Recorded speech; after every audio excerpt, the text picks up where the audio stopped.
आनंदी हे आनंदी काय आलं? आनंदी काय ग? ए काय होतंय ग? काय झालं? आनंदी ए राजा झोपते का ग? झोप ये ये ये. थांब थांब थांब त्याला आतमध्ये घेऊ. आनंदी तू चल आतमध्ये चल. नाही नको. अरे इथे हवेत राहू दे ते आतमध्ये कोणतं माझी बायको आहे मला कळतं तिची कशी काळजी घ्यायची. तुझी शांत राहा. अरे ऐक ना हळू राघव. अरे ऐक रे.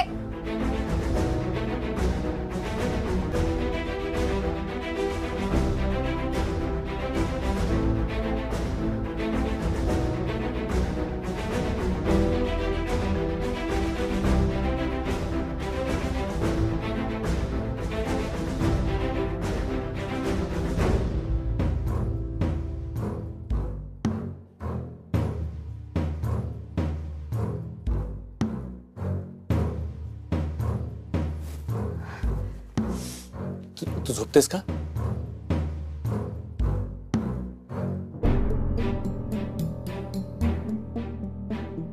राघव काय होतंय आनंदीला? मला काहीच कळत नाही. मी डॉक्टरांना बोलवतात. मी काय करू का? तिच्या बाजूला बस.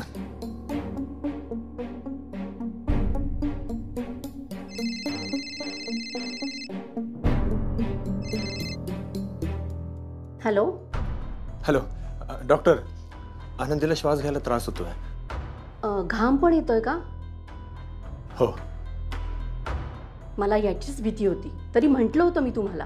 पण डॉक्टर हे असं पहिल्यांदाच झालंय, एरवी नव्हतं झालं. अहो पण असा त्रास प्रेग्नन्सीच्या कुठल्याही टप्प्यावर होऊ शकतो असंही म्हणाले होते मी तुम्हाला. आणि आता तर महत्त्वाचा टप्पा सुरू आहे, बाळाची वाढ झाली आहे.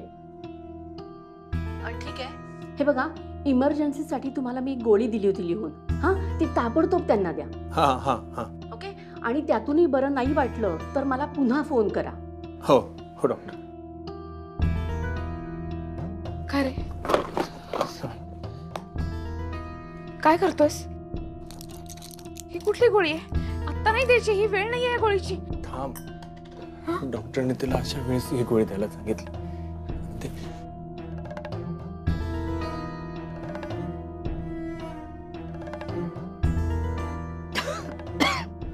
डॉक्टर म्हणाले ह्या गोळीने तिला बरं वाटेल. आनंदी आनंदी पोट दुखत नाहीये ना? बाळ बाळ लात मारते. पाय हलवून दाखव. अहो पाय हलवून दाखव ना.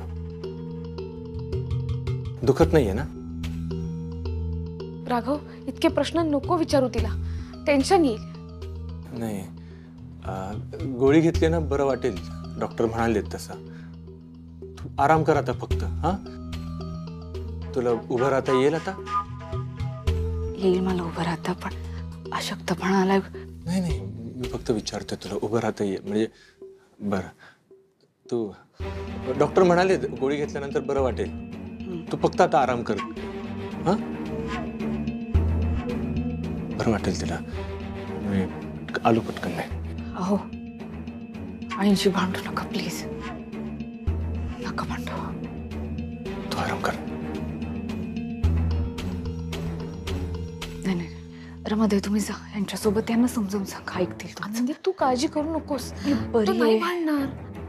हे बघ मी जाते बाहेर. हा तुला काही लागलं ना तर आवाज दे.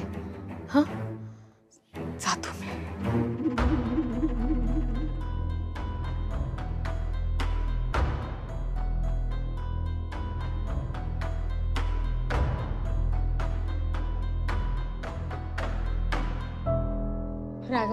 राघव मला माफ कर बाबा. मला तुझ्याशी भांडायचं नव्हतं सोन्या. मला माझ्यामुळे त्रास झाला का आनंदीला? राजा कशी आहे आनंदी कशी?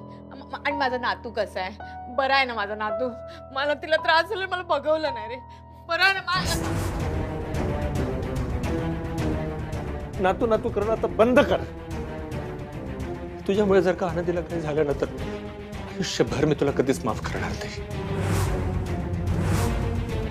बस करत आहे. काय झालं? काय झालंय तुला? का त्रास करून घेतोयस? अरे तुम्हा दोघांचे आवाज वाढले ना म्हणून टेन्शन घेतलं आनंदीने. आपल्याला आनंदीची आता सर्वात जास्त काळजी घ्यावी लागणार आहे. हो हो ना बाळा, घ्यावी लागणार आपल्याला काळजी, घ्यावी लागतेच रे या अवस्थेत. आता शेवटचे 2 महिने तो खूप सांभाळावे लागतील. तू काळजी करू नको, तो आहे ना वरती, तो व्यवस्थित होणार, सगळं व्यवस्थित होणार. प्रश्न आनंदीची गोष्ट खूप वेगळी आहे. आता आनंदीची तब्येत सर्वात जास्त नाजूक आहे. आता आनंदीची आपल्याला खूप जास्त काळजी घ्यावी लागणार आहे. म्हणजे काय होतंय तिला, काय होतंय मला सांग ना. जास्त त्रास होतोय का? ही प्रेग्नन्सी वाटते तितकी सोपी नाहीये. या प्रेग्नन्सीमुळे आनंदीच्या जीवाला धोका होऊ शकतो. एवढंच नाही तर बाळ आणि आनंदी दोघांनाही गमावून बसू शकतो.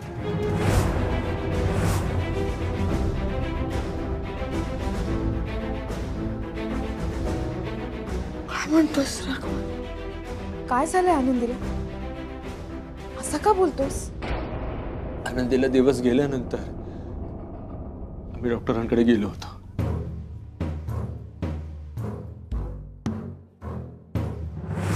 ओके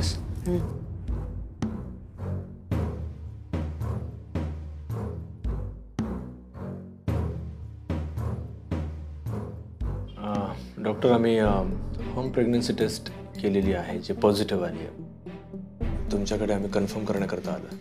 तुम्ही आलात ते बरं झालं.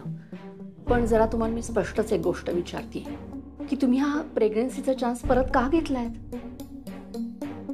तुम्हाला मी आधीच सांगितलं होतं की यांना कधीच मूल होऊ शकत नाही, आणि जरी झालं तरी यांची प्रेग्नन्सी खूप रिस्की असणार आहे. आणि तरी तुम्ही चान्स का घेतलाय? तुम्हाला कळतंय का? यांची गर्भाशयाची पिशवी बाळाला सपोर्ट करू शकत नाहीये. म्हणजे बाळाचा भार उचलण्यासाठी यांचं गर्भाशय हे असक्षम आहे. नक्की काय म्हणायचंय तुम्हाला? म्हणजे मी माझ्या पोटात बाळ वाढू शकत नाही का? नाही, तुम्ही वाढवू शकता, पण ती पूर्णपणे तुमची रिस्क असेल. आणि जर कुठल्याही वेळेला प्रेग्नन्सीमध्ये त्रास झाला तर यापुढे तुम्ही प्रेग्नन्सीची रिस्क घेऊ शकत नाही. आणि असं झालं तर यांच्या आणि बाळाच्या जीवाला धोका निर्माण होऊ शकतो. आता तुम्ही दोघांनी मिळून ठरवा की तुम्हाला हे बाळ हवंय का नकोय.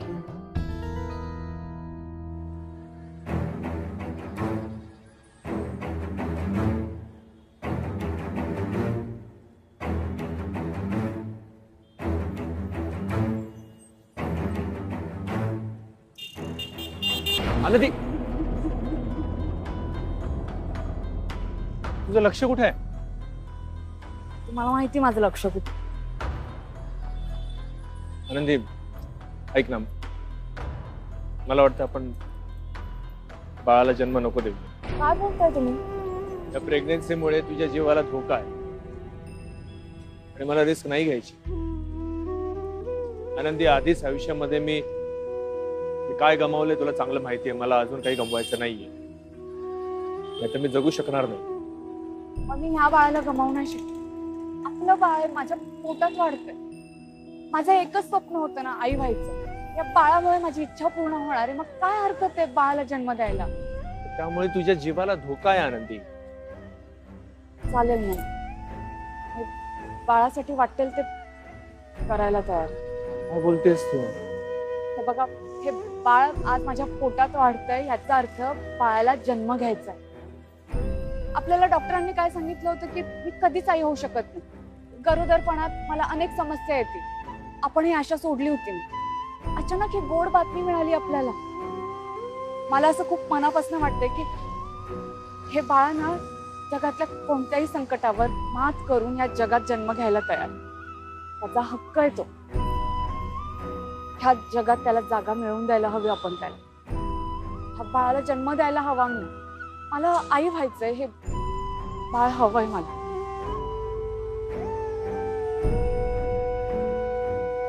तुला बाळ हवंय?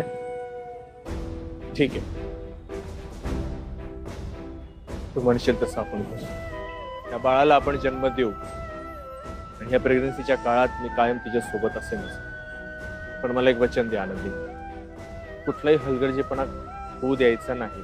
तू आणि आपलं बाळ हे सुखरूप राहण्याकरता जे जे म्हणून करणं शक्य होईल ते आपण करायचं. कबूल?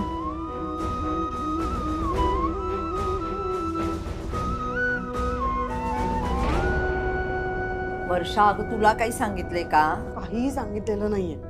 आई आई तुला नक्कीच माहिती असणार. खरं सांग, काय झालंय? नाही ग बाई, मला माहित. मला कोण सांगतंय? नाही म्हणजे आपल्याला इकडे बोलवलंय, पण का बोलवलंय ते काहीच कळत नाहीये.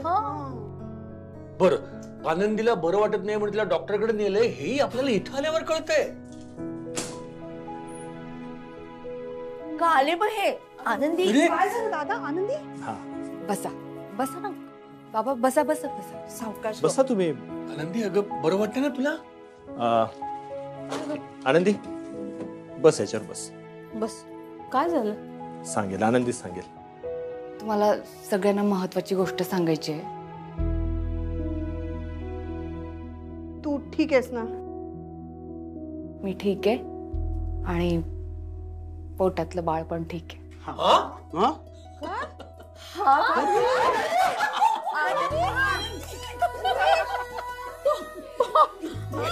टेन्शनच आलं होतं मला. आजी होणार आहात तुम्ही. खरं बोलतेस ना? खरं बोलते आई. आजी होणार आहात तुम्ही. आनंदी येस, आनंदी प्रेग्नंट आहे. जे सुख तिला आयुष्यात हवं होतं ते तिला फायनली मिळालं. माझा तर विश्वासच बसत नाहीये. चित्रगुप्त महाराजांनी माझे सगळे गुन्हे माफ केले. आता आनंदीच्या पोटी बाळ येणार.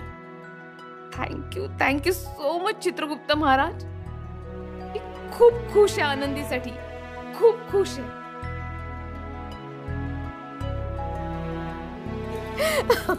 बाबा आजोबा होणार आहात तुम्ही. काका आत्या होणार आहात. अभिनंदन. अभिनंदन. काळजी घ्यायची आता. अरे तिने एवढी आनंदाची बातमी दिली आपल्याला. सगळ्यांचं तोंड गोड करा.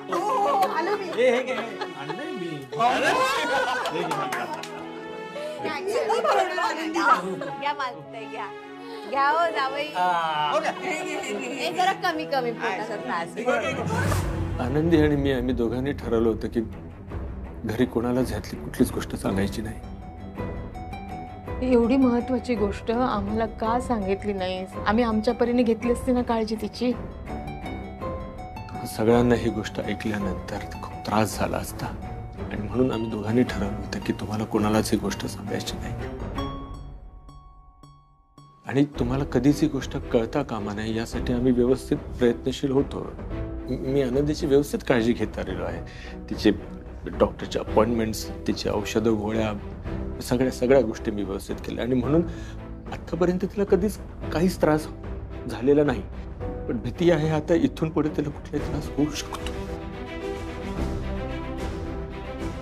बघ आई, तुला होईल तो नातू किंवा नात,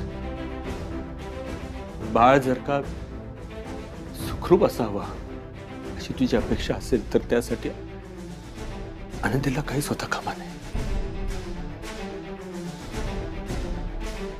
आनंदीची आता आपल्याला सगळ्यांना खूप काळजी घ्यावी लागणार आहे.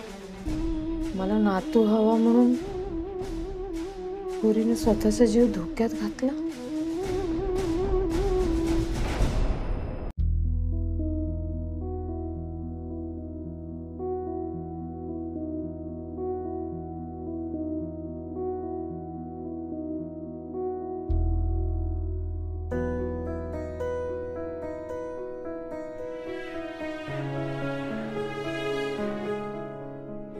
राघव, माझ्यापासून का लपवलंय सगळं? मला तरी सांगायचंस. तुला सुद्धा ही गोष्ट कधी सांगायची नाही असं मला आनंदीने सांगितलं होतं. कारण नक्कीच तुला हे ऐकल्यानंतर खूप त्रास होणार हे तिला माहित होतं. तुझ्यामुळे आनंदीला मूल होऊ शकणार नाही ह्या एका गोष्टीमुळे तू किती दुःखी झाली होतीस हे आम्ही बघितलं होतं. आणि हे कळल्यानंतर तू किती दुखी होशील हे माहित होतं. अजूनही तुझा खूप विचार करते ग ती. मला म्हणाली यातलं काही रमाताईला कधीच कळू देऊ नका. एखादी गोष्ट जीवावर बेतणारी असली ना तरी आनंदी समोरच्या माणसाचा विचार करते. किती आनंदात होते. आनंदीच्या पोटी बाळ जन्माला येणार होतं, पण त्याचं जन्माला येणं की अवघड गोष्ट असेल असं वाटलंच नव्हतं. हे बघ, आनंदीला आणि बाळाला काही होणार नाहीये. मी त्या दोघांना काहीही होऊ देणार नाही.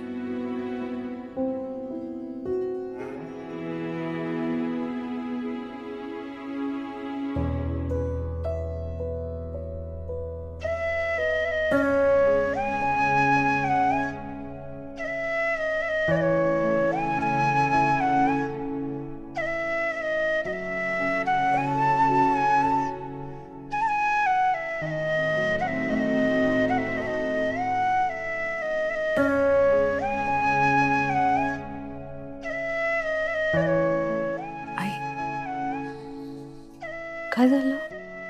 माझ्यासाठी एवढं आतापर्यंत कोणीच नाही केलं का? बाळा, तू सून नाही आहेस माझी, मुलगी आहेस माझी, लेक आहेस माझी. राजा, माझी लेक आहेस तू माझी लेक आहे, माझी लेक आहेस तू. बाबू, काय झालं?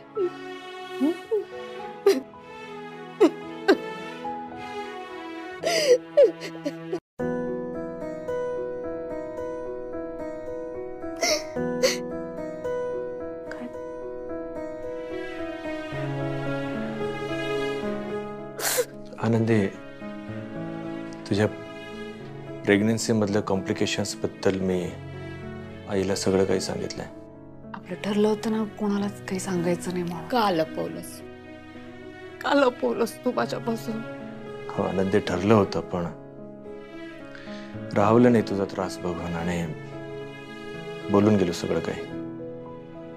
आई मान्य मी तुला खूप त्रास दिला ना. तुला मूल होत नव्हतं म्हणून तुला खूप त्रास दिला. मग मला नातू व्हावा पण मी तुझ्याकडून काय काय काय काय प्रयत्न करून घेतले, त्याचा तुला खूप त्रास झाला. पण मग मी एवढी वाईट ठरले का की एवढं सगळं झालं आणि मला सांगावंसं नाही वाटलं तुला? नाही, आम्ही दोघांनी ठरवलं होतं की कोणालाच नाही सांगायचं. सांगितलं असतं ना तर तुमच्या सगळ्यांच्या जीवाला घोर लागला असता. आणि तुम्हाला जर कळलं असतं की माझ्या जीवाला धोका आहे तर तुम्ही मला काय म्हणाला असतात की नको बाळाला जन्म देऊ नकोस म्हणून नाही सांगितलं. मला नातू हवा म्हणून तू जीवाची पर्वा केली नाहीस. तुम्हाला नातू हवाय मान्य आहे मला, पण मलाही आई व्हायचंय ना. मला हवंय हे बाळ. माझा निर्णय हा. आई, ह्या बाळाने जन्म घेतल्यानंतर ना आपलं कुटुंब पूर्ण होणार आहे, आनंदात राहणार आहे. तुम्ही, मी, हे बाळ, आपली चिंगी, सगळेजण सुखात राहू आपण. काळजी नाही करायची. बाळाला काही होणार नाही आणि मला पण नाही. सुखरूप जन्म घेणार आहे बाळ. नाही होणार काहीच. 7 महिने निभावलेस ना, आता 2 महिने पण निभावशील बाळा. सगळं व्यवस्थित होणार आहे. आणि आता सासू आहे तुझ्या पाठीशी खंबीर. तुला काहीच नाही होऊ देणार मी. तुझी सगळी काळजी घेईन. माझी सून आणि माझं नातू दोघे जण सुखरूप या सगळ्यातून बाहेर पडतील.